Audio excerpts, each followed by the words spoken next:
देश के बंटवारे के बाद लाखों लोग, सैकड़ों गांव के लोग एक स्थान से दूसरे स्थान पर जा रहे थे। बड़ी संख्या में बंटवारे में अलग हुए पाकिस्तान से लोगों को भगाया जा रहा था, अत्याचार किया जा रहा था। ऐसे में कई लोग भारत की तरफ पलायन कर रहे थे, पर किसी ने कभी नहीं सोचा कि उस भीड़ में मौजूद एक नन्हा बच्चा एक दिन हिंदुस्तान का प्रधानमंत्री बनेगा। नमस्कार, मैं हूं वैभव और आज हम बात कर रहे हैं भारत के पूर्व सिविल सेवक, अर्थशास्त्री, राजनीतिज्ञ, सामाजिक कार्यकर्ता और शिक्षक और भारत के पूर्व प्रधानमंत्री डॉक्टर मनमोहन सिंह जी के बारे में।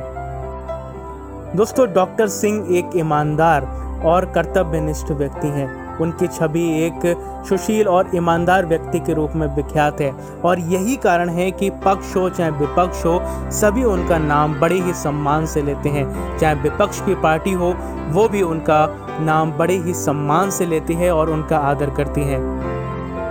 दोस्तों, डॉक्टर मनमोहन सिंह जी का जन्म 26 सितंबर 1932 को पंजाब प्रांत में स्थित गाह में 26 सितंबर को हुआ था और उनका जन्म एक सिख परिवार में हुआ।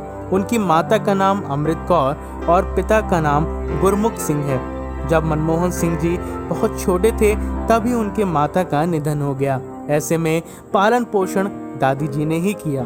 बचपन से ही उन्हें पढ़ाई में बहुत रुचि थी और वे पढ़ाई में अव्वल ही आते थे।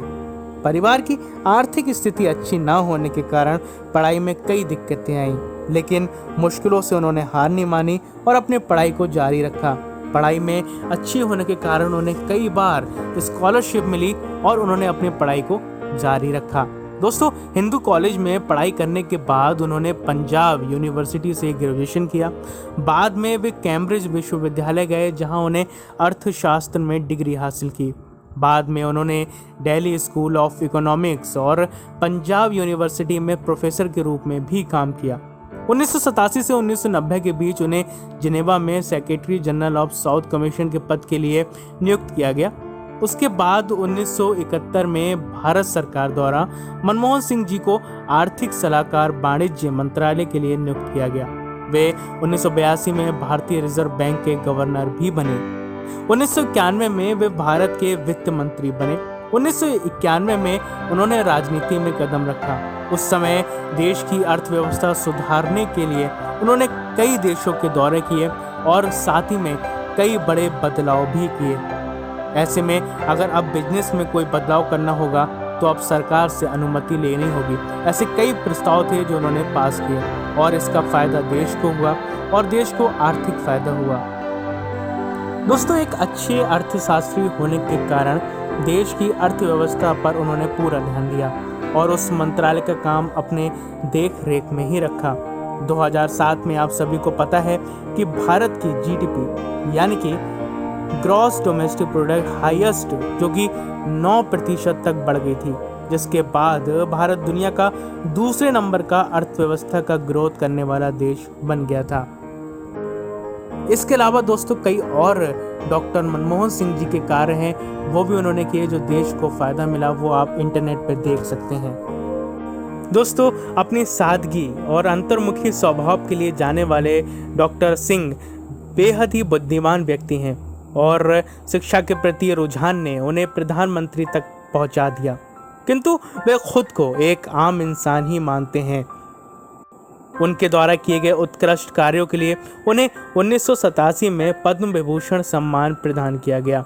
भारत को उन्नति के पथ पर आगे बढ़ाने के लिए मनमोहन सिंह जी ने प्रधानमंत्री के रूप में कई मजबूत कदम उठाए, जिससे देश को आर्थिक रूप से कई बार फायदा हुआ। 2004 के आम चुनाव में आप सभी को पता है कि प्रधानमंत्री के रूप में मनमोहन सिंह जी भारत के प्रधानमंत्री बने। फिर उसके बाद 2009 में एक बार फिर से वे भारत के प्रधानमंत्री रहे। दोस्तों, 1991 में मनमोहन सिंह जी ने सरकारी नौकरी छोड़ राजनीति में कदम रखा था और वो भारत के प्रधानमंत्री बने। दोस्तों, आज भी हर कोई उनका सम्मान करता है और ये सब हुआ है उनकी ईमानदार छवि के कारण। इस कारण उन्हें डॉक्टर ऑनेस्ट भी कहा जाता है, क्योंकि उनका रिकॉर्ड बेदाग रहा है। और यही कारण है कि आज चाहे पक्ष हो चाहे विपक्ष हो, चाहे नेता हो चाहे कोई भी हो, सभी उनका नाम सम्मान से लेते हैं। अगर ये वीडियो पसंद आई हो तो इस वीडियो को ज़रूर शेयर करिएगा। आपने अपना कीमती और बहुमूल्य समय दिया, इसके लिए बहुत बहुत धन्यवाद। फिर मुलाकात होगी आपसे अगली वीडियो में। वीडियो को लाइक करेंगे तो हमें बहुत मोटिवेशन मिलता है। साथ ही में आप हमसे फेसबुक पेज पे भी जुड़ सकते हैं और लिंक दे रखा है इंस्टाग्राम पर, वहाँ पे भी जाके आप हमें फॉलो कर सकते हैं। अब मिलते हैं अगली वीडियो में। जय हिंद, वंदे मातरम।